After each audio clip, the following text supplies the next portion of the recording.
Hi, my name is Kelly Laudermilk, and this is my presentation of Module 15, the case study, based on Golden Oaks High School data, attendance issues that are currently happening there.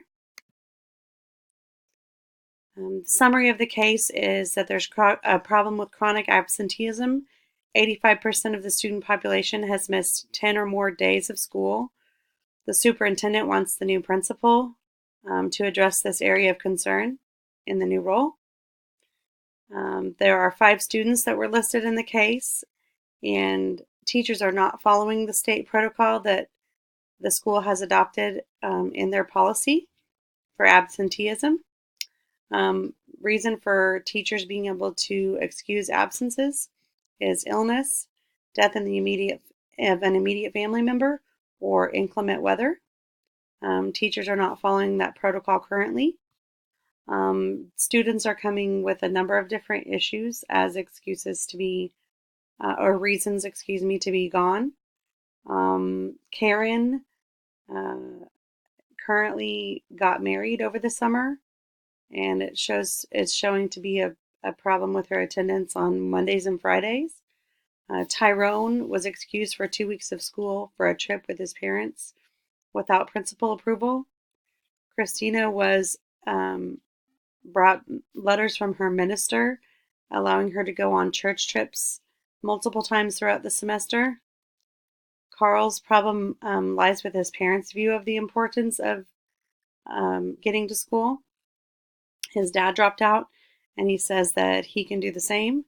And then the school counselor has been involved with that issue, doesn't seem to be following protocol either, and just seems like there's not an open line of communication between the teachers and the principal prior to this, so maybe that's something to talk about. The student, John, has been allowed to miss 3 afternoons a week, 2 for physical therapy and 1 for resting before game day. Legal and ethical issues. The biggest legal issue right now is the truancy policy mandated by the state is not being followed by teachers. And so if they were audited, it could be a problem. There's a girl under the age of 18 who's married. The statute of limitations for that state needs to be looked over, and then proper agencies need to be notified that that has happened, or at least a conversation with the family and the girl needs to happen. There's a coach who's allowing a player to be excused 3 afternoons a week. Well, at least the teachers that maybe, I don't know, there's some kind of lapse in communication. Teachers are allowing that student to miss. Parents are claiming that school attendance is their business and not the business of the schools. There could be some truancy issues, and that could become a court issue later on if those absences become unexcused. A minister is writing a reason for a student being absent and not a legal guardian. There needs to be something looked at there. There could be a big issue if parents aren't even aware that the minister has written this letter and their kid is going on these trips without them having consent. That could be a big legal issue. The main thing that's wrong is the school and the state attendance policy is not being followed, which has resulted in 85% of their students missing 10 or more days of school. The known and unknown facts. The known fact for teachers is that they are not following the current protocol for excused absences but they do have a low turnover rate. So teachers have been there a long time. Maybe they just need to be made aware of the policy and the protocol needs to be followed. The unknown is that if they are even aware of that current policy, maybe they've been told something else from previous athletic directors or principals. Coach, it is unknown if he has been warned or on probation previously for similar offenses, and if the evaluation tool that's currently in place has an ethics policy included in it. It is known that he is excusing a student 3 days a week without prior principal approval. The principal, it is known that this is his first year at this school. It's unknown that if he's been an administrator prior to this position, so he may need to reach out to a neighboring mentor or another high school principal in the district to get feedback on how to handle the situation. Parents, it's unknown if they have been made aware of the absence policy. It is known that they do need to be made aware of the absence policy and the attendance policy. This is a suburban school. It's Glen Oak High School. It's a 55-year-old school and a majority of middle class families. There are some good programs in place that could be tools for motivating students to make sure that they are attending class. Usually when there's clubs and sports teams, they have to sign an ethics policy, meaning they have to be eligible for that week, and they also have to be in attendance for a certain number of days. That policy needs to be looked over. Vocational program, they have that. There's also a policy on whether or not they can continue to be part of that program. If they have too many absences, that might be a consequence for missing school. And we're talking about students from grade 9 through 12, high school.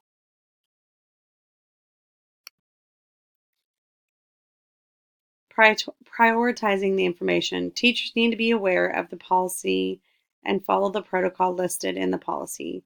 Parents should be the people or persons, the legal guardian, to write notes for reasons for being gone, and all notes should be passed to the principal for further review. The coach is not making an ethical decision to dismiss the player from class 3 days a week, and physical therapy could be scheduled during football practice or at a different time of day. Parents and students need to be made aware of the attendance policy and the consequences for not abiding by that policy.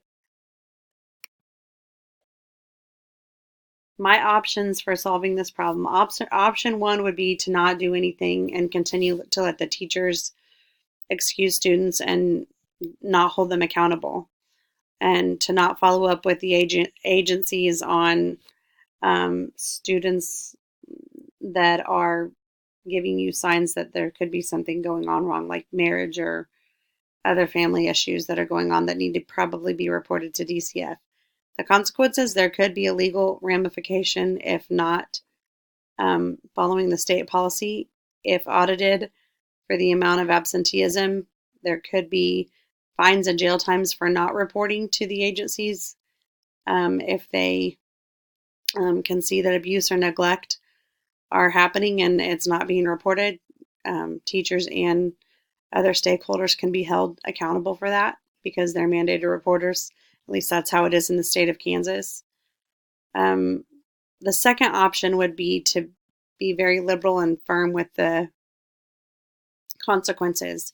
File a report for underage things to DCF and the proper agencies.